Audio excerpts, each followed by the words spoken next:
It's 6:15 p.m. on a Tuesday. You just finished a grueling 8-hour shift at your day job, but instead of heading home to decompress, you're sitting in your car in a grocery store parking lot. Your eyes are glued to your smartphone. You're refreshing an app, waiting for a little green notification to pop up.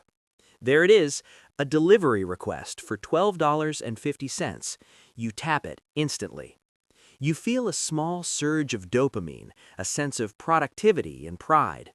You tell yourself, I'm a hustler, I'm an entrepreneur, I'm taking control of my financial destiny. You put the car in gear and merge into traffic, thinking about how that extra 12 bucks is going to help you get ahead. But as the miles rack up on your odometer, there's a quiet, nagging frustration in the back of your mind. You're working 12 hours a day, yet your bank balance seems to be treading water. You feel like you're sprinting, but the finish line is moving backward. Hi, welcome to Money Decoded. Today, we reveal the hidden mechanics of the side hustle lie and why most 1099 gig economy jobs are actually a sophisticated trap designed to offload corporate costs onto your back. If you're someone who wants to understand how money really works, make sure to subscribe and like this video if it helps you. Look, here's the thing we need to address right out of the gate. The term side hustle is one of the greatest marketing masterstrokes of the 21st century. It sounds gritty, empowering, and modern. It suggests that you are the CEO of Me Incorporated. But if we peel back the digital coat of paint, we find a reality that most people don't realize. In the old days, we just called this having a second job. The difference, a second job used to come with a guaranteed hourly wage, a break room, and an employer who had to provide the tools for the task. Today, corporations have realized they can delete those expenses from their balance sheets and move them directly onto yours, by simply calling you a partner instead of an employee. They've managed to convince an entire generation that paying for your own fuel, insurance, and vehicle maintenance is a perk of flexibility.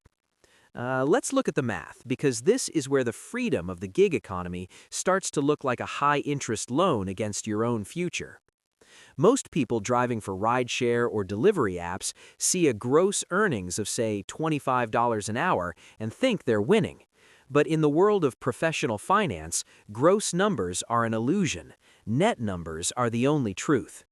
According to 2026 IRS data, the standard mileage rate is 72.5 cents per mile.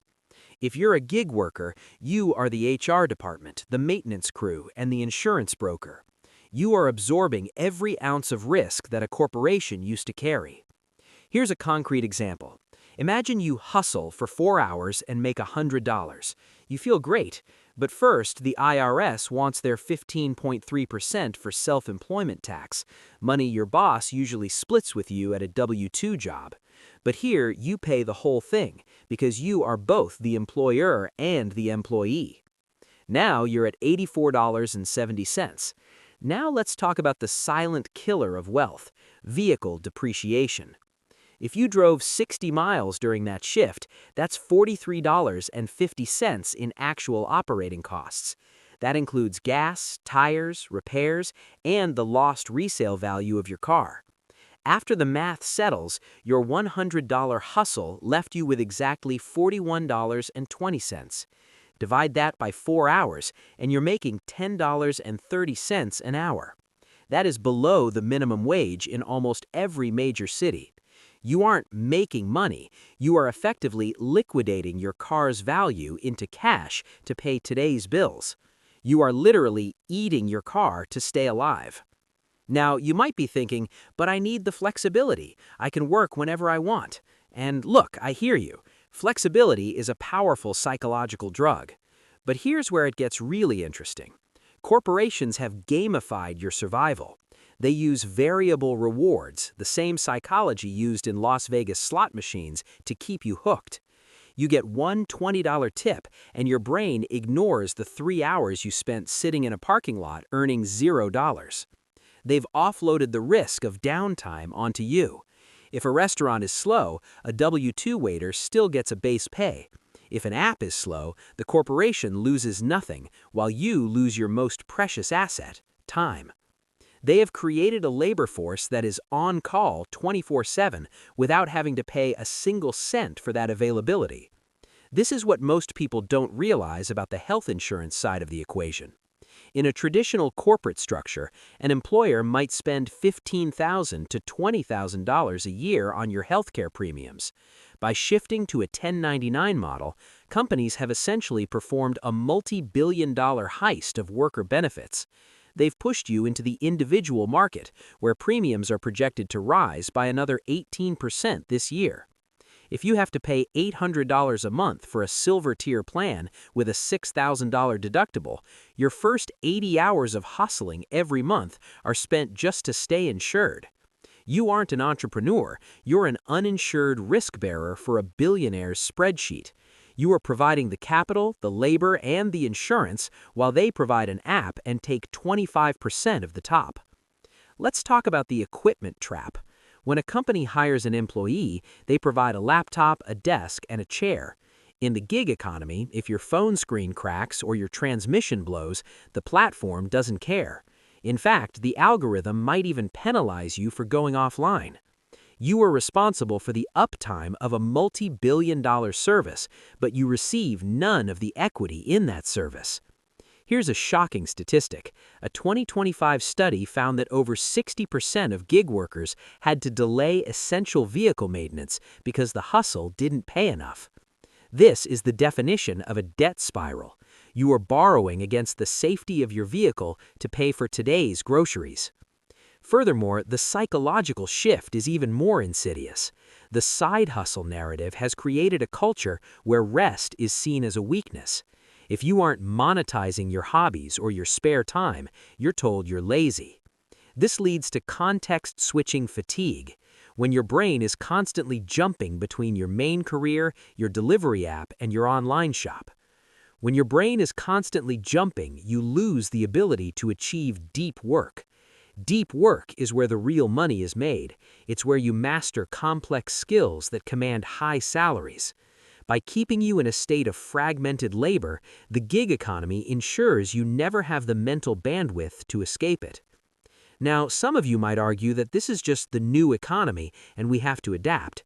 But adaptation shouldn't mean regression. We're seeing a return to piecework, a system from the 1800s where workers were paid per shirt sewn or per coal bucket filled. We fought for a century to move away from that because it puts all the power in the hands of the person who owns the factory, or in this case, the person who owns the server. The algorithm is the new factory boss. It doesn't have a heart, it doesn't have a face, and it doesn't care if you have a fever. It only cares about the average time to delivery. So, how do we protect ourselves? The first actionable step is to stop using gross revenue to measure your success. Start a simple spreadsheet. Track every mile, every tax dollar, every tire rotation, and every minute of waiting time. If your net hourly wage is lower than a local entry-level job with benefits, you are statistically losing the game. You would be better off working at a local library or a warehouse where at least you're not destroying your own assets. Second, value your mental real estate. Ask yourself if the $40 you made tonight is worth the exhaustion of tomorrow. Here's the final revelation. The gig economy thrives on the sunk cost fallacy. You've already bought the car, so you feel you might as well use it.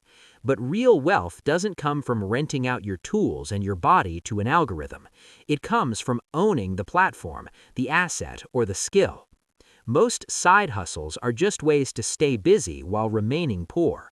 They are low-leverage activities. High-leverage activities are things like education, networking, or building a scalable business. Stop being the fuel for someone else's engine. Corporations love the side hustle because it allows them to scale without responsibility. They get the profit, you get the oil changes. Use the hustle as a temporary bridge if you must, but don't let it become your permanent destination. Don't let the marketing make you feel like a boss when you're actually a servant to a line of code. Take your power back by focusing on net wealth over gross hustle. Start building something you actually own, even if it's just an extra hour of study so you can perform better at a career with benefits. In a world of 1099s, the only true independence is having enough assets that you don't need to refresh an app to see if you can afford dinner. The system is designed to keep you busy so you don't have time to get rich. It wants you focused on the next $12 delivery so you don't notice the $12,000 in benefits you're missing. Don't just work harder, work smarter by understanding who is actually profiting from your hustle. Because at the end of the day, if you're the one paying for the car, the gas, the insurance, and the taxes, you aren't a partner. You're the one being decoded. Money, explained.